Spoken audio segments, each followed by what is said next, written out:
शहर फैसलाबाद की एक तंग गली में एक छोटा सा कोफ्ता हाउस था जो सालों से सस्ता और स्वादिष्ट खाना देने के लिए मशहूर था।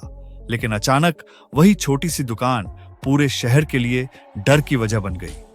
किसी ने सोचा भी नहीं था कि सिर्फ एक कोफ्ते की प्लेट में निकला एक छोटा सा नाखून इतना बड़ा राज खोल देगा कि पुलिस, मीडिया और आम लोग सब हैरान रह जाएंगे। सवाल यह था, आखिर उस होटल में पक क्या रहा था?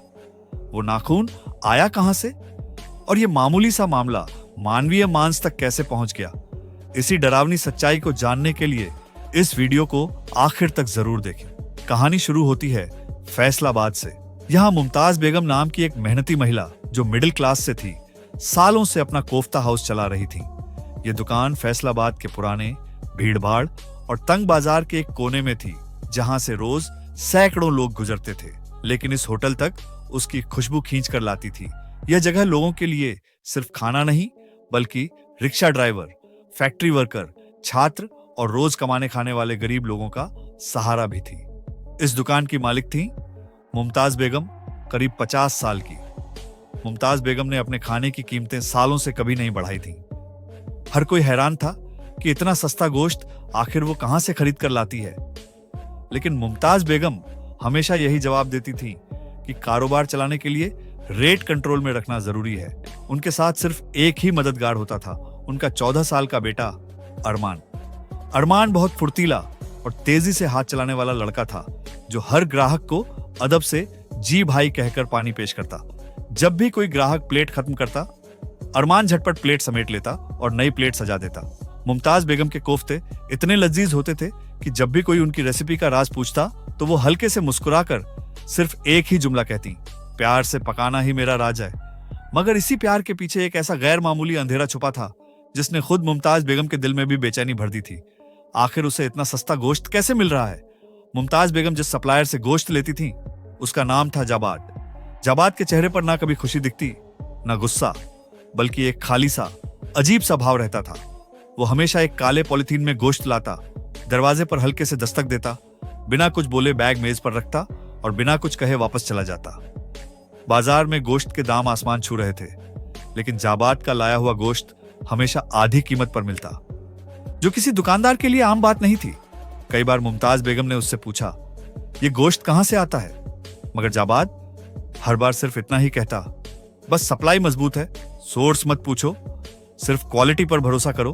यह जवाब सुनने में भले ही सादा लगता था, लेकिन इसके पीछे एक ऐसा पर्दा था जिसके पार देखने की हिम्मत उस समय मुमताज बेगम में नहीं थी।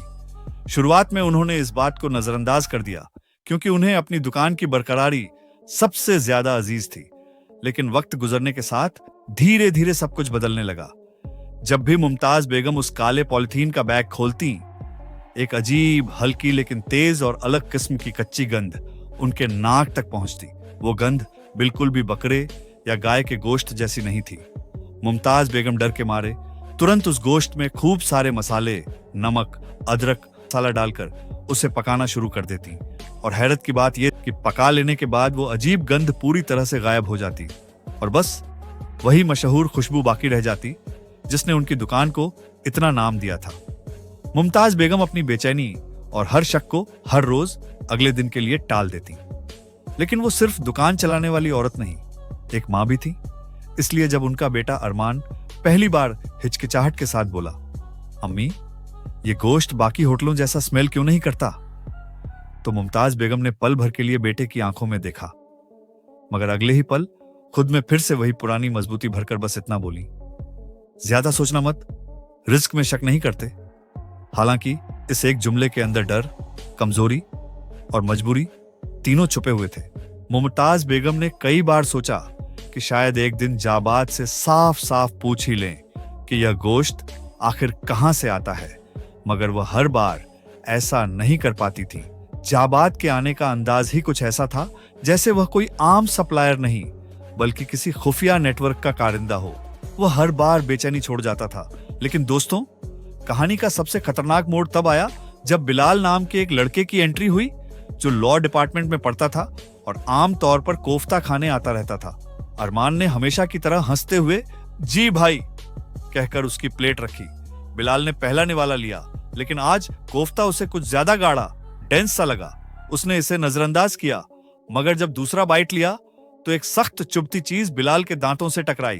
वो लम्हा बेहद खामोश मगर अंदर से एक भयानक झटके जैसा था। बिलाल ने पहले सोचा कि यह हड्डी होगी, लेकिन जब उसने उसे जीभ से घुमाकर अपने मुंह से निकाला तो उसकी आंखें एक पल के लिए पूरी तरह ठहर सी गईं। वह इंसानी नाखून का टुकड़ा था। बिलाल ने देर नहीं की, चुपचाप टिश्यू पेपर उठाया, नाखून के टुकड़े को उसमें लपेटा और सीधा हॉस्टल की ओर निकल गया। हॉस्टल पहुंचते ही उसने जल्दी से टेबल लैंप जलाया और वह टिश्यू खोला जिसमें नाखून लिपटा हुआ था। लाइट पड़ते ही उसका शक यकीन में बदल गया। वो वाकई इंसानी नाखून था। इस कड़वी हकीकत ने बिलाल के दिमाग में जैसे तूफान ला दिया। अब वो सिर्फ शक नहीं रहा था, गहरी सच्चाई थी। बिलाल का दिमाग सुन्न हो गया था। कानून का छात्र होने की वजह से उसे पता था कि अगर ये बात सिर्फ डर फैलाने के लिए कही जाए तो लोग मजाक समझेंगे, लेकिन अगर सबूत के साथ फॉरेंसिक तक पहुंची तो ये मामूली सा तंदूर पूरे फैसलाबाद के लिए हड़कंप मचा सकता है। इसी सोच के साथ बिलाल ने फौरन अपनी क्लास फेलो दुआ को कॉल की, जो एमबीबीएस के आखिरी साल में थी और फॉरेंसिक इलेक्टिव में थी। दुआ ने बिना वक्त गंवाए सिर्फ यही कहा, कुछ मत फेंक, कल सुबह 9 बजे फॉरेंसिक डिपार्टमेंट ले आना, मैं पहले से इन्फॉर्म कर दूंगी। अगले दिन सुबह बिलाल दुआ के साथ सीधा फॉरेंसिक लैब गया, जहां इंसानी नाखून का सैंपल बाकायदा जमा कर दिया गया। रिपोर्ट आने में कुछ घंटे लगने थे, लेकिन तब तक बिलाल हॉस्टल वापस नहीं गया, बल्कि सीधा पुलिस स्टेशन पहुंचा और ड्यूटी अफसर को पूरी कहानी बता दी। ड्यूटी अफसर ने बिल्कुल वक्त जाया नहीं किया और केस तुरंत डीएसपी आरिफ मलिक को फॉरवर्ड कर दिया, जो फैसलाबाद के उन चंद अफसरों में से थे जिन्हें सिटी के अंदरूनी नेटवर्क्स और उनकी हकीकत का अंदाजा था। प्रारंभिक रिपोर्ट में सिर्फ 2 शब्द थे, ह्यूमन नेल, और इतना काफी था कि पूरा मामला अब आम जुर्म से हटकर सीधा संगीन इंसानी जुर्म के दर्जे में चला गया। डीएसपी आरिफ मलिक ने देर नहीं की, बल्कि फौरन लोकल मजिस्ट्रेट से अर्ली एक्शन की मौके की इजाजत ली और शाम होते होते पुलिस टीम लेकर बिना अलर्ट किए मुमताज बेगम के कोफ्ता हाउस पर छापा मार दिया। मुमताज बेगम इतनी अचानक पुलिस एंट्री से बिल्कुल अवाक हो गई। दुकान में मौजूद सभी ग्राहकों को फौरन बाहर निकाल दिया गया। अरमान कुछ पल तो समझ ही नहीं पाया कि अचानक क्या हुआ। अब किचन में बर्तनों से लेकर खाली डिग्गियों, मसालों, झोल के कंटेंट और खास तौर पर उस काले पॉलिथीन वाले गोश्त के हर टुकड़े को सबूत के तौर पर पैक करके सील किया जाने लगा। दरवाजे पर पीली टेप लगाकर पूरी दुकान सील कर दी गई और मुमताज बेगम खामोश आंखों के साथ अब एक ऐसे वाकये की कैदी बन चुकी थी जिसका दूसरा रुख अभी तक उन्हें भी नहीं मालूम था। मगर असल तूफान तो अब शुरू होना था, क्योंकि फॉरेंसिक की अगली फाइनल रिपोर्ट जारी होना बाकी थी और इस रिपोर्ट के मुताबिक टिश्यू ओरिजिन ह्यूमन लिखा हुआ था, यानी गोश्त का कुछ हिस्सा 100% इंसानी बाफ्ता साबित हो चुका था। डीएसपी आरिफ मलिक ने एक पल भी जाया नहीं किया। उन्होंने पुलिस स्टेशन में मुमताज बेगम से शुरुआती पूछताछ शुरू की और मुमताज ने बेख्तियार वही नाम लिया जिसका खौफ वो सालों से दिल में दबाए बैठी थी, जाबाद। डीएसपी आरिफ मलिक ने फौरन पास की दुकानों और गली के नुक्कड़ पर लगे सीसीटीवी कैमरों का डाटा निकलवाया और पहली बार फुटेज में वही शख्स नजर आया जिसका जिक्र मुमताज बेगम ने किया था, जाबाद। हल्की जली हुई कमीज, सफेद रंगत और सबसे अहम, वो आम मोटरसाइकिल सप्लायर नहीं बल्कि अक्सर एक काली सेडान कार से उतरता दिखता था। यह कार लोकल रजिस्ट्रेशन से बाहर की थी।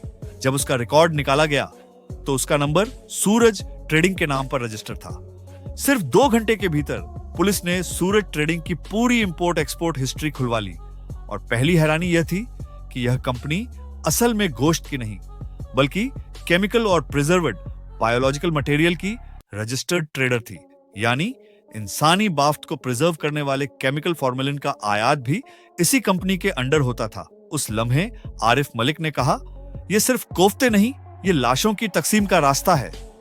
अगले ही घंटे में सूरज ट्रेडिंग के नाम पर रजिस्टर उस ब्लैक सेडान को बाईपास रोड पर ट्रेस कर लिया गया। पुलिस ने कार को रोका। अंदर 2 अफराद थे। गाड़ी के ट्रंक में मौजूद कूलर बॉक्स से इंसानी हिस्सों की गंध आ रही थी, मगर असल चौंकाने वाली बात तब सामने आई जब गाड़ी से एक रसीदी लिफाफे पर डिलीवरी एड्रेस मिला, जो मरकजी सनाती इलाके से दूर नदी के पुराने किनारे एक वीरान औद्योगिक इमारत की साइट थी। डीएसपी आरिफ मलिक ने हथियारों से लैस फोर्स को तुरंत रवाना किया और रात 12 बजे के करीब वहां रियल टाइम रेड हुई। पुराने सुपरमार्केट जैसी जगह में प्लास्टिक शीट्स, बड़े इंडस्ट्रियल रेफ्रिजरेटर, दीवारों पर हैंगिंग हुक्स, यानी जैसे ये कसाईखाना नहीं, बल्कि पूरी तरह से मैराडोन डिसेक्शन यूनिट हो। पुलिस ने छानबीन की तो वहां से इंसानी मौत की सच्चाई बाहर आ गई। इस हैरान कर देने वाली हकीकत से पर्दा तो उठ गया, लेकिन शहर फैसलाबाद में जो खौफ और सबक छोड़ गया वो हमेशा याद रखा जाएगा। कभी कभी एक मामूली शक और एक ईमानदार आवाज पूरे सिस्टम को